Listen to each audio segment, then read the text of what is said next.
आइए फ्रेंड्स, अब हम लोग 11 पॉइंट के एक्सरसाइज में चलते हैं। आप लोगों में से कुछ स्टूडेंट्स ने लिखा है कि सर 11.1 से शुरू कीजिए, बताइए। फाइनल एग्जाम्स चल रहे हैं, शायद आप लोगों को कुछ सहूलियत हो जाए इससे। 11.1 एक्सरसाइज किस चीज़ से रिलेटेड है उसको देखिए। Perimeter and area, perimeter and area, ठीक है। 11.1 हम लोग शुरू करते हैं, देखते जाइए। क्वेश्चन नंबर 1 है the length and the breadth of a rectangular piece of land. सबसे पहले ऐसे क्वेश्चंस में जिसमें एरिया और पेरीमीटर वगैरह की बात होती है, क्वेश्चन पढ़िए और साथ साथ कोशिश कीजिए कि उसको बताने वाला, उस क्वेश्चन को बताने वाला एक फिगर भी आप बना सकें, तो समझने और बनाने में सहूलियत होता है और टीचर को भी चेक करने में सहूलियत होता है। ध्यान देंगे, लिखा है the length and the breadth of a rectangular piece of land. ठीक है, रेक्टेंगुलर पीस ऑफ लैंड। तो आप रेक्टेंगुलर पीस ऑफ लैंड, इसका मतलब पहले आप एक रेक्टेंगल का चित्र बनाइए, इमेज बनाइए। ये है वो लैंड, ये है वो जमीन, ठीक है। इसके बारे में बात हो रहा है। रेक्टेंगल की प्रॉपर्टी क्या होती है, ये सब चीज़ को ध्यान में रखेंगे। रेक्टेंगल 4 साइडेड क्लोज फिगर होता है। A figure which is bounded by 4 line segments is called rectangle and each angles of a rectangle is always equal to 90 degree and opposite sides are equal to each other. These are the properties of the rectangle and opposite sides are also parallel and equal. इसमें parallel की भी बात डालिए, ठीक है, क्योंकि parallel और equal होता है। तो अभी हम लोगों ने क्या जाना कि रेक्टेंगल का प्रॉपर्टी क्या होता है, ठीक है। अब आगे बढ़ते हैं। सवाल है the length and the breadth of a rectangular piece of land are 500 meter and 300 meter respectively। ठीक है, तो लेंथ और ब्रेथ जो है 500 मीटर और क्या है 300 मीटर है, ठीक है। तो हमने क्या किया, लेंथ की तरफ 500 मीटर और ब्रेथ की तरफ 300 मीटर लिख दिया। अब पहला क्वेश्चन जो है इसमें, क्वेश्चन नंबर 1 का 1, इट्स एरिया फाइंड करना है हम लोगों को। एरिया यानी area is equal to what, ठीक है। और हम लोग जानते हैं कि रेक्टेंगुलर शेप का जो एरिया होता है उसका फॉर्मूला होता है लेंथ इनटू ब्रेथ। देयरफॉर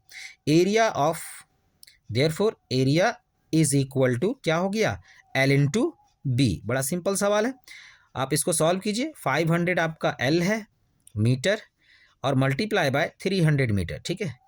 याद रखिएगा एरिया जो हमेशा आता है वो स्क्वायर यूनिट में आता है, ठीक है। Area always comes into square unit, square unit में आता है वो। तो आप इस 500 को 300 से मल्टीप्लाई कर लो, 5 3 जा 15 हो गया, ये 20 20 40 हो गया इस पर, ठीक है। और ये metre multiply by metre is equal to metre square. तो ये कितना हो गया, आप इसको ऐसे भी मल्टीप्लाई करके चेक कर सकते हो कि आपने सही किया या नहीं। ये 500 मल्टीप्लाई बाय 300, ये 0 है, 3 टाइम्स 0 हो जाएगा, ये 0 है, फिर 3 टाइम्स 0 हो जाएगा, ये 3 है और वहाँ 2 टाइम्स 0 है, 1 2 2 टाइम्स 0 हो गया, और ये 5 3 जा 15, 0 0 0 0 5 1, ठीक है। 1 10 100,000 10,000 लाख, ठीक है। 1,50,000 1,50,000, तो ये 1,50,000 मीटर स्क्वायर आ गया, ठीक है। अब ये अगर मीटर स्क्वायर में अगर आंसर होगा तो इतना ही होना चाहिए। एक बार चेक कर लेता हूँ। 11.1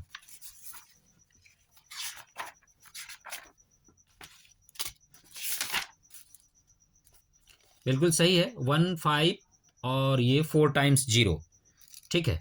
चलिए आगे बढ़ते हैं बिना समय गंवाए हुए। क्वेश्चन नंबर इसी का 2 है the cost of the land if 1 metre square of the land cost 10,000। पूरे जमीन का क्या पैसा लगेगा, खरीदने में क्या खर्च आएगा अगर हर एक मीटर स्क्वायर का दाम 10,000 रुपया हो। तो इसमें कोई दिक्कत नहीं है, आपके पास कितना टोटल एरिया जो आया है वो क्या आया है, वो आया है 1 10 100,000 10,000 लाख। 1,50,000, ठीक है। और हर एक 1,50,000 मीटर स्क्वायर, और हर एक मीटर स्क्वायर के लिए 10,000 रुपया लग रहा है, ठीक है। तो 1,50,000 के लिए 1,50,000 मल्टीप्लाई बाय 10,000, क्योंकि हर एक के लिए 10,000 एक मीटर स्क्वायर के लिए, तो 1,50,000 मीटर स्क्वायर के लिए कितना होगा, उतना मल्टीप्लाई बाय 10,000। तो बड़ा ही सिंपल है, सॉल्व कीजिए। लिखिए total cost of land, total cost of land is equal to कितना होगा, जितना लैंड का एरिया आया मल्टीप्लाई बाय 10,000, 1,50,000 मल्टीप्लाई बाय 10,000। तो ये जीरो का केस है, आप आराम से इस पे और 4 जीरो और बैठा दीजिए, ठीक है। तो क्या आने वाला है, 15 पे कितना जीरो, 4 जीरो था ही, इस पे और 4 जीरो बैठा दीजिए, 1 2 3 4, इतना रुपया खर्च आएगा। 1 10 100,000 10,000 लाख 10 लाख करोड़ 10 करोड़ अरब, ठीक है। ये अरब में चला गया, देख लेता हूँ इतना आंसर है भी या नहीं। 10,000 पर मीटर स्क्वायर के हिसाब से था, देखिए 15 पे 2 जीरो 3 5 3 8 8 जीरो, 1 2 3 4 5 6 7 8, बिल्कुल सही है, ठीक है। इसका मतलब क्या है, इसको अगर पढ़ेंगे तो कितना आएगा, ये 1 10 100,000 10,000 लाख 10 लाख करोड़ 10 करोड़ अरब, 1 अरब 50 करोड़, 1 अरब 50 करोड़। डेसिमल बैठाना चाहें तो बैठाइए इंडियन सिस्टम में डेसिमल कैसे बैठता है, 3 2 2, याद रखिए 3 2 2, लास्ट साइड से राइट साइड से 3 पहला कॉमा 3 डिजिट के बाद बाकी सारे कॉमास 2 2 डिजिट के बाद होते हैं इंडियन सिस्टम में, ठीक है। और इंटरनेशनल सिस्टम में क्या होता है, 3 3 3, राइट साइड से 3 3 3 पर कॉमा चलते रहता है, ठीक है। चलिए आगे बढ़ते हैं, क्वेश्चन नंबर 2।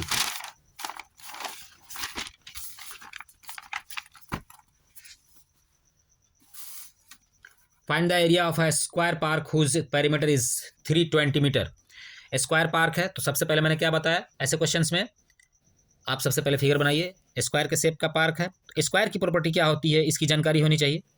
स्क्वायर की प्रॉपर्टी ये होती है कि square is a polygon which is bounded by 4 equal line segments. Square is a polygon which is bounded by 4 equal line segments and its opposite sides are equal to each other, and each angles of a square is always equal to 90 degree. These are the properties of the square. इतनी जानकारी होने के बाद आप square से related question में कदम रखिए। तो चलिए अब हम लोग कदम रखते हैं। ABCD ये अपना एक स्क्वायर है। ये स्क्वायर में क्या कहा जा रहा है, find the area of square. इसका एरिया फाइंड करना है हमको, ठीक है। स्क्वायर पार्क हुज पेरीमीटर, इसका perimeter, what is perimeter, perimeter is the length of boundary, perimeter is the total length of boundary of any type of given figure. किसी भी प्रकार के फिगर का बाउंड्री का जोड़, सारे बाउंड्री के लेंथ का जोड़ जो होता है वो उस फिगर का पेरीमीटर कहलाता है। हिंदी में उसको परिमाप कहते हैं, ठीक है। आगे बढ़िए, तो वो चीज दिया गया 320 metre, perimeter is equal to 320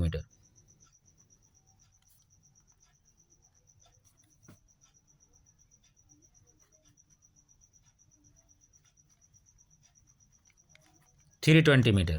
अब इसको चाहिए क्या, फाइंड द एरिया, एरिया चाहिए। तो देखिए स्क्वायर का जो एरिया होता है वो क्या होता है, एरिया का फॉर्मूला स्क्वायर का होता है साइड इंटू साइड, साइड का स्क्वायर, ठीक है। अभी अपने को पेरीमीटर पता है, लेकिन इस स्क्वायर का एक साइड कितने का है वो नहीं पता है। तो हम लोग एक साइड की जानकारी लेने के लिए हम लोग पेरीमीटर के फॉर्मूला से पहले इसके पेरीमीटर को इक्वेट करेंगे। और पेरीमीटर का फॉर्मूला क्या होता है, perimeter of square is equal to 4 into side, ठीक है। उस चीज को लिखते हैं, perimeter of square is equal to होता है 4 इंटू साइड, ठीक है। पेरीमीटर अपने पास गिवन में है 320 मीटर, इसको लिखिए 320 metre. Is equal to 4 into side. यहाँ से अपने को एक साइड की लेंथ की जानकारी हो जाएगी, ठीक है। ये साइड के साथ ये 4 मल्टीप्लाई में है, इधर आएगा डिवाइड में हो जाएगा। 320 metre by 4 is equal to side, ठीक है, एक साइड मिल जाएगा। ये 4 से इसको कैंसिल कीजिए, 4 8 जा 32, ये 0 आ गया। यानी कि एक साइड का लेंथ जो है, एक साइड का लेंथ है 80 मीटर। इसी चीज़ की जानकारी हमें चाहिए थी। इस चीज़ की जानकारी होने के बाद आप आसानी से एरिया ऑफ स्क्वायर निकाल सकते हैं, बिकॉज एरिया ऑफ स्क्वायर का जो फॉर्मूला होता है वो साइड स्क्वायर होता है। अगर आपको एक साइड के लेंथ की जानकारी ही नहीं होगी तो आप साइड स्क्वायर का फॉर्मूला यूज़ कैसे कर पाएंगे। इसीलिए पहले हमने क्या किया, पेरीमीटर के फॉर्मूला से दिए गए पेरीमीटर के वैल्यू को इक्वेट कर दिया और वहाँ से एक साइड का लेंथ हमने निकाल लिया, ठीक है। अब जब एक साइड का लेंथ निकाल दिया, then area is equal to side square, side square. और साइड अपना क्या निकला, वन साइड क्या निकला, one side is equal to 80 metre, ठीक है। इसका स्क्वायर कर देते हैं। इसका स्क्वायर करने का मतलब 80 मल्टीप्लाई बाय 80, बड़ा सिंपल है। 0 0 8 को 0 बार 0, 8 8 जा 64, 0 0 4 6, 6400 मीटर स्क्वायर। मैंने क्या कहा, area always metre square, area always जो होता है स्क्वायर यूनिट में आता है, ठीक है। एरिया हमेशा स्क्वायर यूनिट में आता है, वॉल्यूम हमेशा क्यूब यूनिट में आता है। ध्यान रखेंगे इन चीज़ों को, छोटी छोटी चीज़ें हैं, बेसिक चीज़ हैं, लेकिन जानकारी होनी चाहिए, ठीक है। तो ये क्या हो गया, 6400 मीटर स्क्वायर, ये स्क्वायर का एरिया आ गया, ठीक है। चेक करते हैं सही बना या नहीं। 64 मीटर स्क्वायर, ओके, बिल्कुल सही है, वेरी गुड, हो गया। अब आइए 3 नंबर में, find the breadth of a rectangular plot of land, ठीक है। Find the breadth of a rectangular plot of a land. कोई ज़मीन है जो कि रेक्टेंगल के शेप का है, ठीक है। क्वेश्चन नंबर ये कितना था, अभी जो मैंने बनाया ये 2 था। अब जो हम लोग बनाएंगे ये 3 नंबर बनाएंगे, ठीक है। 3 नंबर बनाएंगे, इसमें लिखा है find the breadth of a rectangular plot of land. तो सबसे पहले रेक्टेंगुलर प्लॉट ऑफ लैंड है, तो आप लोग क्या कीजिएगा, पहले एक रेक्टेंगल का फोटो बनाइए, एक रेक्टेंगल का फोटो बना लीजिए, ABCD, ये प्लॉट है, ठीक है, प्लॉट जो कि रेक्टेंगल के शेप का है, ठीक है। लिखा है its area is 440 metre square. Area दिया हुआ, आप लिख लीजिए एरिया, जो जो गिवन में है आप उसको लिखते जाइए। कितना है, 440 मीटर स्क्वायर, 440 मीटर स्क्वायर, ये एरिया आ गया। फिर इसको चाहिए क्या, ब्रेथ चाहिए, and the length is 22 metre. Length दिया हुआ है, लेंथ लिख दीजिए LENGTH। Length is equal to कितना है, लेंथ है 22 मीटर, 22 मीटर, ठीक है। ब्रेथ फाइंड करना है, breadth BRE, breadth is equal to what, ठीक है। Also find its perimeter, perimeter भी चाहिए, ठीक है। पेरीमीटर इज इक्वल टू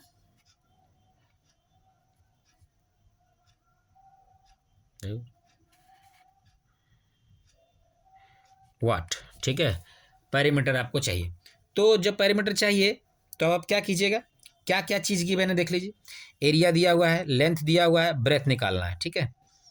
तो सबसे पहले जानिए कि देखिए क्वेश्चन में ही क्लू छुपा हुआ होता है, इस पर ध्यान देंगे, क्वेश्चन में ही क्लू छुपा हुआ होता है। कई बार स्टूडेंट्स के दिमाग में ये रहता है, क्वेश्चन बड़ा ही इनोसेंट सा है, जो बच्चे थोड़े कमज़ोर होते हैं, बड़ा इनोसेंट सा एक सवाल होता है उनके मन में, आप कैसे जाने कि यही करना है, ये सवाल, आप कैसे जाने कि यही करना है, आप तो बनाए हुए हैं, तो आप इस फॉर्मूला को यूज़ कर रहे हैं, आपके एक्सपीरियंस में है।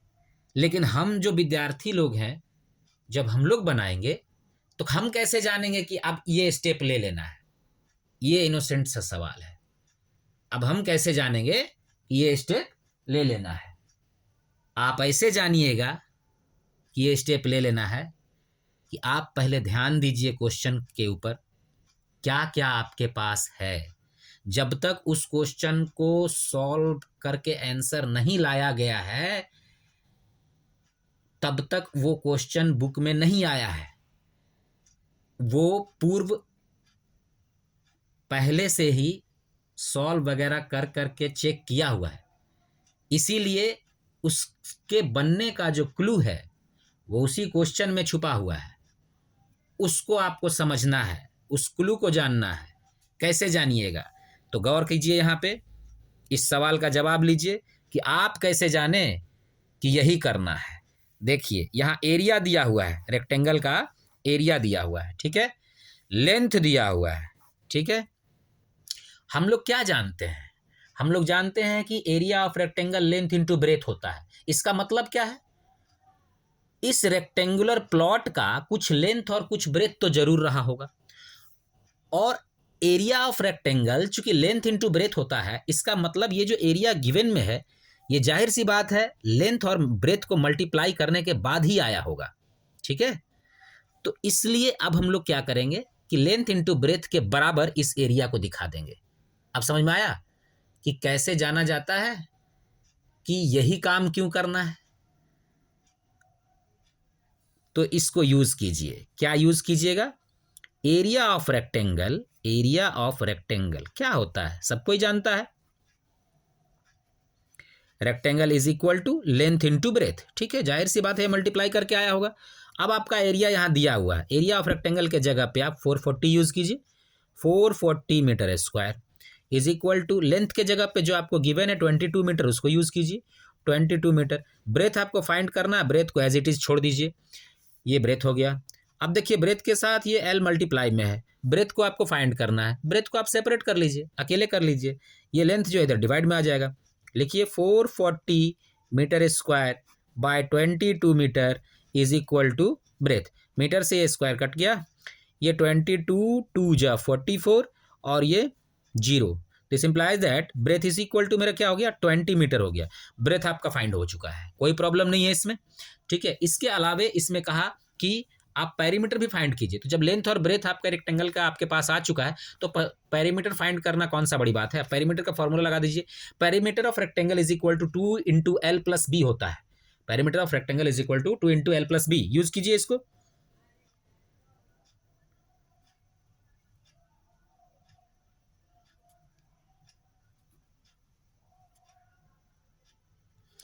पेरीमीटर इज इक्वल टू क्या होता है 2 इंटू एल प्लस बी, ठीक है, इसको यूज कर लीजिए। तो 2 इंटू एल के जगह पे आप यूज कीजिए किसको 22 को, 22 मीटर, और प्लस बी के जगह पे आप क्या यूज कीजिएगा 20 मीटर।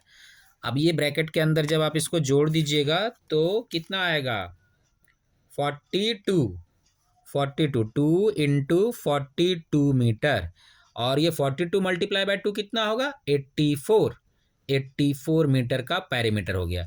यानी ये रेक्टेंगुलर जो फील्ड है, ये जो लैंड है, ज़मीन का टुकड़ा जो है, ये इसका पेरीमीटर यानी इसके चारों दीवारों का जोड़, सम ऑफ ऑल बाउंड्रीज, ठीक है, इज इक्वल टू कितना हो गया 84 मीटर, ये एक आंसर हो जाएगा। और ब्रेथ चाहिए था इसको जो कि 20 मीटर आया, ये एक आंसर हो जाएगा, ठीक है। चलिए फटाफट आंसर देखते हैं, 20 मीटर और 84 मीटर का आंसर है कि नहीं। ये पेरीमीटर नहीं निकाला है, ठीक है, हम लोगों ने निकाल दिया है, कोई बात नहीं, 20 मीटर आंसर है, ठीक है। चलिए आइए, ये क्वेश्चन नंबर 3 कंप्लीट हुआ। अब आते हैं 4 नंबर क्वेश्चन में, ठीक है। 4 नंबर क्वेश्चन है the perimeter of a rectangular sheet. अब ये शीट क्या होता है? शीट कहते हैं ये जो मेटेलिक शीट होता है, चदरा, ठीक है, उसको, ये कितना लिखा है, उसका पेरीमीटर 100 सेंटीमीटर का है, ठीक है। मान लीजिए ये एक आपका रेक्टेंगुलर शीट है और इसका जो पेरीमीटर बताया, तो पेरीमीटर के बारे में मैं बता चुका हूं कि पेरीमीटर का परिचय क्या होता है। पेरीमीटर का परिचय होता है किसी भी फिगर के बाउंड्रीज का सम, बस यही पेरीमीटर होता है। इसको ज़्यादा घुमाने फिराने का आवश्यकता नहीं है, बस इतना ही जानिए, कोई भी फिगर है उसके बाउंड्री का सम, टोटल बाउंड्री का सम, वही उसका पेरीमीटर कहलाता है, परिमाप, ठीक है। तो ये 4 नंबर में the perimeter of rectangular sheet is 100 centimetre. मान लीजिए वो रेक्टेंगुलर सीट ये है, ठीक है, ABCD, इसका पेरीमीटर क्या दिया हुआ है 100 सेंटीमीटर। लिख लीजिए, जो दिया हुआ है उसको लिखिए। वर्ड प्रॉब्लम में सबसे पहले यही काम, जो दिया है उसको लिखते चले जाइए, आइडेंटिफाई कीजिए क्या दिया हुआ है।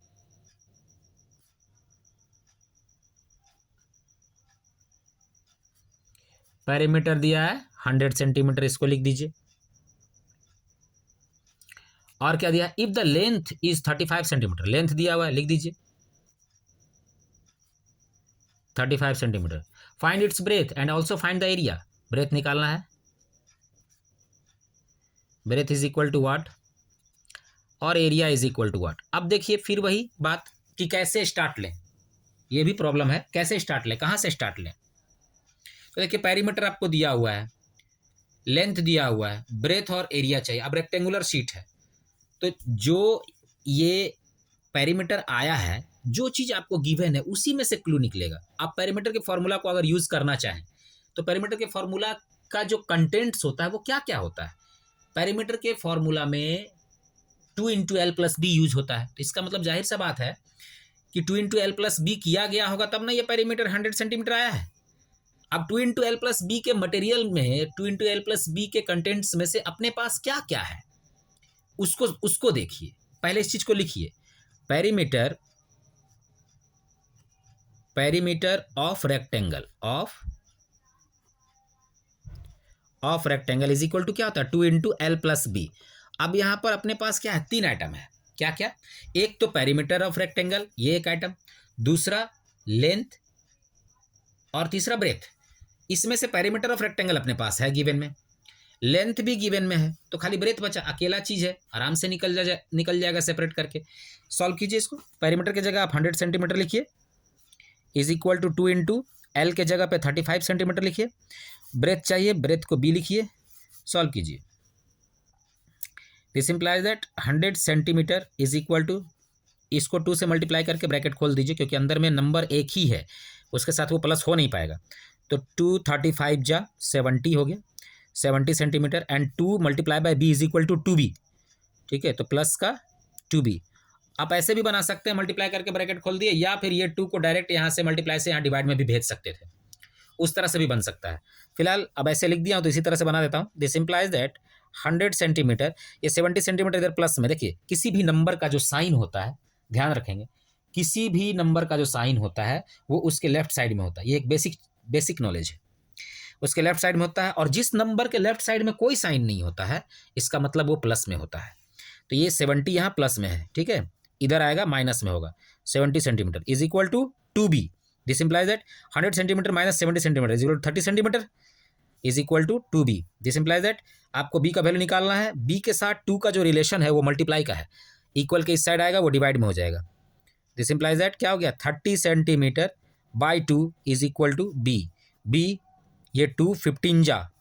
This implies that b is equal to मेरा क्या हो गया 15 सेंटीमीटर। इसका मतलब इस रेक्टेंगुलर सीट का जो चौड़ाई है वो कितना है, ब्रेथ जो है वो 15 सेंटीमीटर का है। अब इसके अलावा हमको क्या चाहिए था, एक आंसर तो ये हो गया, एरिया चाहिए। जब लेंथ और ब्रेथ दोनों मिल गया तो एरिया निकालने में कौन सी बड़ी बात है, एरिया निकाल दीजिए। एरिया इज इक्वल टू क्या होता है, area of rectangular sheet is equal to होता है L into B, length into breadth is equal to, length इसमें कितना है, लेंथ जो है इसमें वो है 35 सेंटीमीटर का, मल्टीप्लाई बाय ब्रेथ कितना है 15 सेंटीमीटर।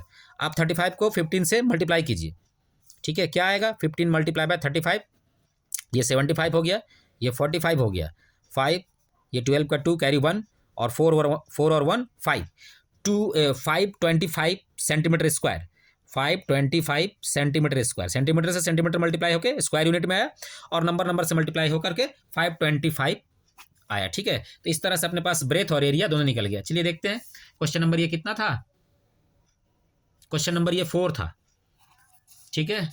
4 नंबर का आंसर देखते हैं क्या है।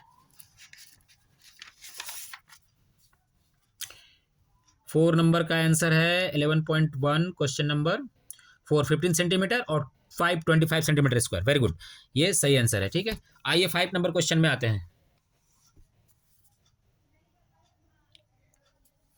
5 नंबर क्वेश्चन में है the area of a square park is the same as the rectangular park. देखिए ये क्वेश्चन थोड़ा सा ये होने वाला है। मतलब ध्यान देने के लिए ज़रूरी है इसमें। इसको नए पेज में बनाता हूँ, ठीक है, इधर बनाता हूँ या फिर स्टार्ट ले लेता हूँ, यहीं से प्रॉब्लम होगा तो आगे बढ़ूंगा। एरिया ऑफ स्क्वायर पार्क, देखिए दो पार्क है, ठीक है, square park the same as of rectangular park. यहाँ पार्क दो टाइप्स का है, एक पार्क रेक्टेंगुलर शेप का है, एक पार्क स्क्वायर के शेप का है, लेकिन दोनों में सिमिलरिटी ये है, समानता ये है कि दोनों के दोनों का एरिया जो है एक बराबर है, ठीक है। केस ये है। तो सबसे पहले आप एक स्क्वायर शेप का पार्क बना लीजिए एक छोटा सा स्क्वायर बनाए, ये एक पार्क है, और एक रेक्टेंगल बनाए, ठीक है, ये एक पार्क है। ये दोनों पार्क है। दोनों पार्क में समानता ये है, सिमिलरिटी ये है कि दोनों पार्क का जो क्षेत्रफल है यानी एरिया है वो आपस में बराबर है, यानी ABCD स्क्वायर और EFGH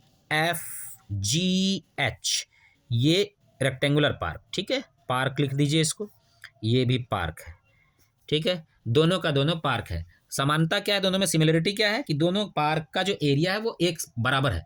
आगे बढ़ते हैं क्वेश्चन में। If the side of the square park is 60 metre, square park का जो ईच साइड है, हर एक साइड है वो 60 मीटर का, और स्क्वायर की प्रॉपर्टी क्या होती है, उसका सारा साइड बराबर होता है। तो जब एक साइड जो 60 मीटर का है, इसका मतलब चारों के चारों साइड जो होंगे वो 60 मीटर के ही होंगे। And the length of the rectangular park is 90 metre, और रेक्टेंगुलर पार्क का जो लेंथ है वो 90 मीटर दिया हुआ है, ठीक है, 90 मीटर। इसका ब्रेथ के बारे में जानकारी नहीं है, जबकि लेंथ और ब्रेथ रेक्टेंगल का अलग अलग होता है, ठीक है, इसका ध्यान रखेंगे। अब सवाल में आगे बढ़ते हुए देखते हैं कि इसको चाहिए क्या। Find the breadth of rectangular park, इसका ब्रेथ चाहिए, ठीक है, यानी रेक्टेंगुलर पार्क का ब्रेथ चाहिए। फिर वही सवाल कि कैसे बनाएंगे, कहाँ से स्टार्ट लेंगे, कुछ नहीं, सिंपल है। आपको क्लू दे चुका है, क्या कह रहा है कि दोनों पार्क का एरिया बराबर है। इसका मतलब स्क्वायर शेप का जो पार्क है उसका जो एरिया होगा वही एरिया होगा रेक्टेंगुलर शेप के पार्क का, ठीक है। तो सबसे पहले आप एरिया का फॉर्मूला लगाइए स्क्वायर का, और वहां से आपको क्या निकलेगा, अगर एरिया का फॉर्मूला आप यहाँ लगाते हैं तो इसमें आपको एरिया फाइंड हो जाएगा, पहला काम, ठीक है। तो जैसे एरिया फाइंड हो जाएगा, तो जब स्क्वायर शेप के पार्क का एरिया फाइंड हो जाएगा तो यूं समझ लीजिए कि आपको रेक्टेंगुलर शेप का भी एरिया फाइंड हो गया, क्योंकि दोनों का एरिया तो एक समान है। तो पहले पहला स्टेप ये काम करते हैं कि एरिया ऑफ स्क्वायर पार्क, ठीक है, square park is equal to, अब देखिए इसमें एरिया निकालना आसान क्यों है, क्योंकि स्क्वायर का जो एरिया होता है वो साइड इनटू साइड होता है, और स्क्वायर के तो सारे साइड्स इक्वल होते हैं, इसलिए यहाँ पर एरिया बड़ी आसानी से फाइंड हो जाएगा। तो साइड मल्टीप्लाई बाय साइड, ठीक है। तो साइड मल्टीप्लाई बाय साइड, इसका मतलब क्या हो गया, ये 60 मीटर मल्टीप्लाई बाय फिर से 60 मीटर, 6 6 36, 36 पे 2 जीरो, 36 पे 2 जीरो मीटर स्क्वायर, ठीक है। ये आ गया एरिया ऑफ स्क्वायर पार्क। तो यही तो एरिया किसका होगा, यही एरिया होगा रेक्टेंगुलर पार्क का भी, ठीक है, क्योंकि ये चीज़ गिवन में है क्वेश्चन में। ये क्वेश्चन नंबर कितना है, 5 नंबर क्वेश्चन है ये, ठीक है, ये गिवन में है। तो अब आप क्या कीजिएगा, लिख दीजिए ये स्टेटमेंट, या फिर आप पहले एरिया ऑफ रेक्टेंगुलर पार्क के लिए प्रोसेस कीजिए। क्या होगा उसका, एरिया ऑफ, यहाँ लिखिए now area of rectangular park, rectangular park is equal to, तो रेक्टेंगल के एरिया का क्या फॉर्मूला होता है, लेंथ इनटू ब्रेथ, तो L इंटू बी लिख दिए। अब देखिए गौर कीजिए, यहाँ बड़ा ही आसान हो गया, because area of rectangular park is equal to area of square park, it is given. तो जब दोनों बराबर ही है तो हम लोग क्या करेंगे, अब इस एरिया ऑफ रेक्टेंगुलर पार्क जो हमने यहाँ पर लिखा, इस जगह पे उस एरिया को पुट कर देंगे जो स्क्वायर शेप्ड पार्क का एरिया हमने फाइंड करके रखा हुआ है, which is 3600 metre square. This implies that 3600 metre square, ठीक है। एरिया ऑफ रेक्टेंगुलर पार्क के जगह पे हमने क्या पुट किया, एरिया ऑफ स्क्वायर पार्क का वैल्यू पुट किया, बिकॉज क्वेश्चन में दिया हुआ है कि दोनों का एरिया बराबर है, तो उस जगह पे हमने 3600 मीटर स्क्वायर रख दिया। Is equal to length question में गिवन है कि 90 मीटर का है, तो एल के जगह पर हम क्या करेंगे 90 मीटर रख देंगे और बी के जगह पर बी को छोड़ देंगे, बिकॉज बी हमको फाइंड करना है रेक्टेंगुलर पार्क का ब्रेथ हमको फाइंड करना है। तो कुछ नहीं, अब इसको देखिए आप ध्यान से, इसमें सिर्फ और सिर्फ बी है अकेला जो कि बचा हुआ है फाइंड करने के लिए, और बी के साथ 90 मीटर जो मल्टीप्लाई में इधर आएगा डिवाइड में हो जाएगा। आसानी से सॉल्व कर दीजिए इसको। This implies that 3600 metre square by 90 metre, ठीक है, 90 metre is equal to B. ये क्या है, B for breadth, breadth of rectangular park. ये मीटर से स्क्वायर यूनिट कट गया और ये 10 से 10 कैंसिल हो गया। अब यहाँ से 9 4 जा 36 और ये 0 40, तो इसका मतलब क्या आ गया, ब्रेथ क्या हो गया 40 मीटर। किसका, रेक्टेंगुलर शेप पार्क का, रेक्टेंगुलर शेप्ड पार्क का ब्रेथ इज इक्वल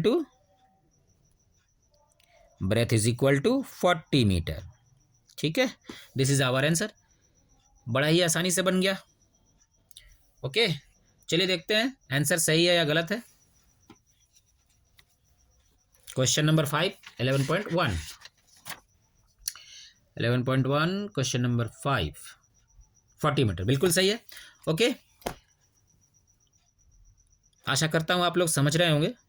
कोई प्रॉब्लम होगा तो कमेंट करेंगे। तब तक हंसते रहिए, मन लगा के पढ़िए। मिलते हैं नेक्स्ट वीडियो में। Thank you.